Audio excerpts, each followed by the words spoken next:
สวัสดิ์แค่ได้บอลลูกนี้โดมินิกอาริเยเป็นปาโต้นะ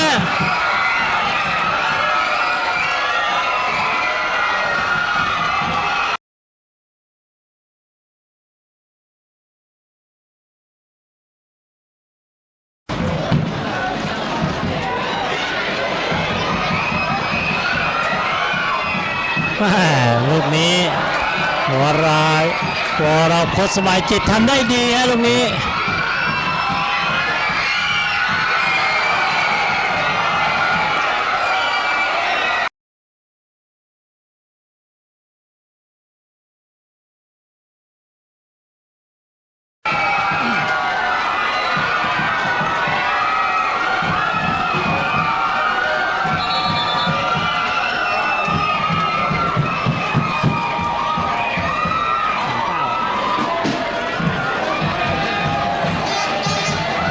เป็นผู้เล่นหมายเลข39นะฮะวรดรอุ่นอาจ